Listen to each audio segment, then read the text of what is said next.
వచ్చినా ఇజ్రాయెల్ను ఓడించలేరా? కాస్త ఎక్కువ చేసి చెప్పినట్లేదు? లేదు. ఇప్పుడు చెప్పిన దాంట్లో ప్రతి అక్షరం నిజం. శాంపుల్గా కొన్ని పేర్లు చెప్తా, మీరే ఆశ్చర్యపోతారు. ఏంటి ఈ ప్రపంచం మొత్తం వాళ్ళ చేతుల్లో ఉందా అని.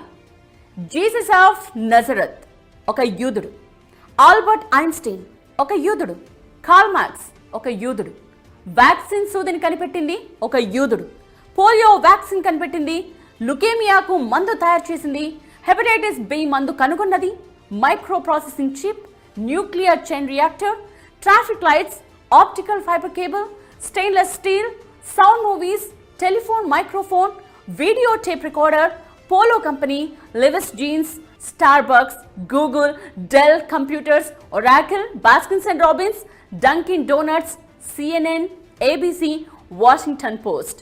వీటన్నిటి వెనుక ఉన్నది యూదులు. లిస్టులా చెప్పుకుంటూ పోతే కనీసం గంట 2 గంటలు పడుతుంది.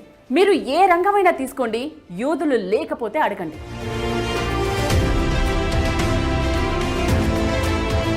Okay, coming to the point. స్వర్గం కంటే గొప్పది ఏంటి అని యూదులను అడిగితే వచ్చే సమాధానం ఇజ్రాయెల్. అక్కడి అణువణువు వారికి పవిత్రమే.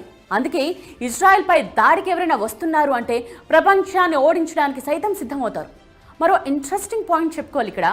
ప్రపంచంలో యూదులందరినీ కలిపితే రమారమి 1,60,00,000 మంది ఉంటారు అంతే.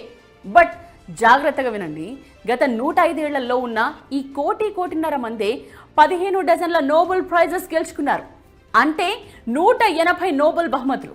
సో తమ బ్రెయిన్లో 1% ఇజ్రాయెల్ కోసం పెట్టినా, తమ సంపాదనలో 0.5% ఇజ్రాయెల్ కోసం ఖర్చు చేసిన, తమ ఆవిష్కరణల్లో 1-2 ఇజ్రాయెల్కు వినియోగించిన ఈ ప్రపంచం మొత్తం వారి ముందు దాసోహానిక తప్పదు.